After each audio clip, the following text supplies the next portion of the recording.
आर्थिक विकास महामंडळाची घोषणा केलेली आहे।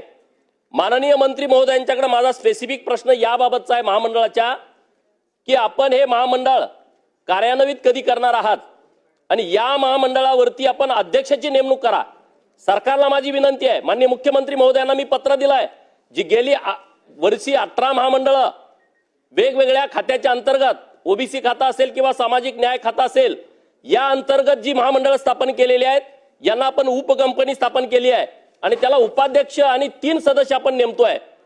अध्यक्ष महोदय, महाराष्ट्रामध्ये मुंबई, कोकण, खानदेश, मराठवाडा, विदर्भ आणि पश्चिम महाराष्ट्र आपले जर 6 प्रांत आहेत, एका प्रांतातून एखादा जरी संचालक घ्यायचं म्हटलं तर हे 6 प्रांत होत आहेत।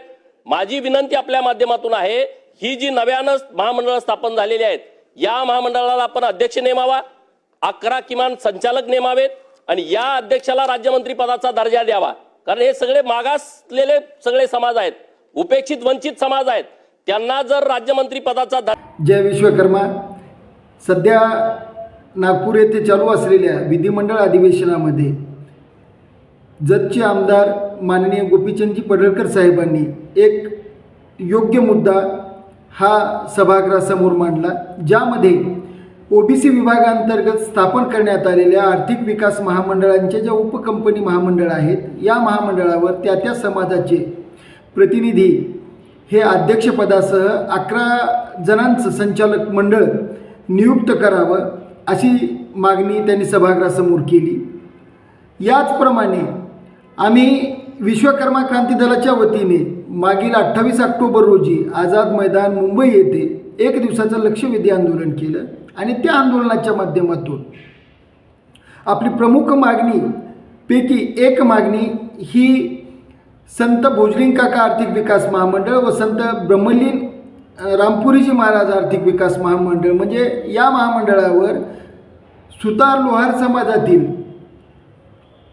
कार्यकर्त्यांची अध्यक्षपदासह संचालक मंडळावर नियुक्ती करण्यात यावी आणि यांच्या योजनेमध्ये एक शिथिलता आणून ज्यामुळे समाजातील कष्टकरी कारागीर बांधवांना अतिशय सोप्या पद्धतीने या महामंडळाचा लाभ होईल, ही अशी प्रमुख मागणी होती। आणि सोबतच या आर्थिक विकास महामंडळांना सरकारने एक 200 कोटी रुपयाचा निधी दिला पाहिजे। आत्ताचा निधी हा 50 कोटीचा आहे, पण त्यापैकी किती वर्ग झाला आहे याच्यावर आणखी स्पष्टता नाही। सोबतच या महामंडळावर मागील आता 6 महिन्यामध्ये 1 वर्षभराचा हा काळ होतोय, 6 महिने झाले त्या महामंडळांना कार्यान्वित होऊन, परंतु या महामंडळाचा एकही लाभार्थी हा सुतार लोहार समाजातून झालेला नाही।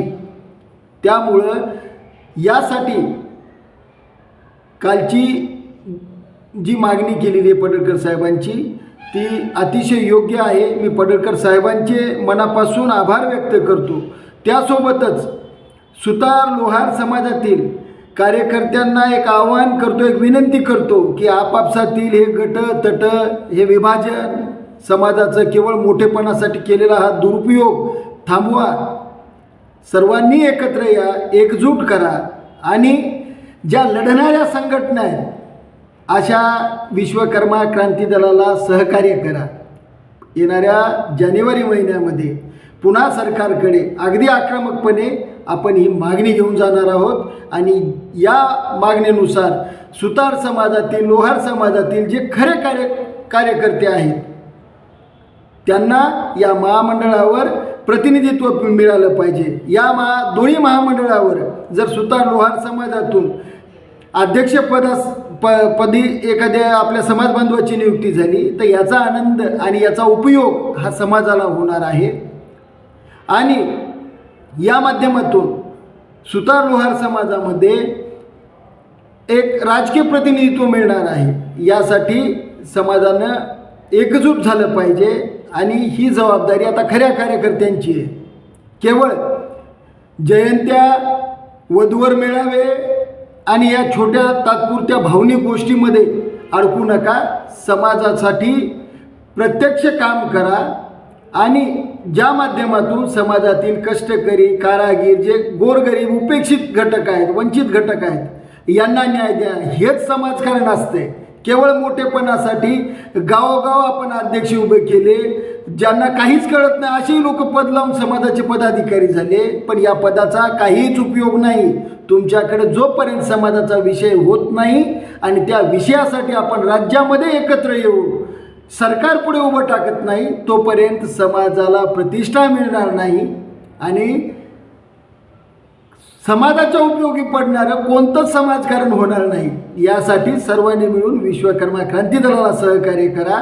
आमच्या दिशा योग्य आहेत आणि महाराष्ट्रामधील सुतार लोहार समाजासह या मायक्रो ओबीसी मधल्या बलुतेदार समाजासाठी प्रत्यक्ष लढणारी एकमेव संघटना म्हणजे विश्वकर्मा क्रांती दल आहे. निर्णय तुमच्या हातात आहे. खरं खोटं आणि जे समाजाच्या उपयोगी पडणार आहे त्याची ओळख ही तुमच्याशिवाय दुसरं कुणी करणार नाही. पुन्हा विनंती करतो की एकजूट व्हा, क्रांती दलाला सहकार्य करा. येणाऱ्या काळामध्ये क्रांती दल ही महाराष्ट्रातील विश्वकर्मा समाजाची एक प्रमुख संघटना असेल आणि हे काम आम्ही मागील सातत्यानं 2017 पासून करत आहोत. धन्यवाद.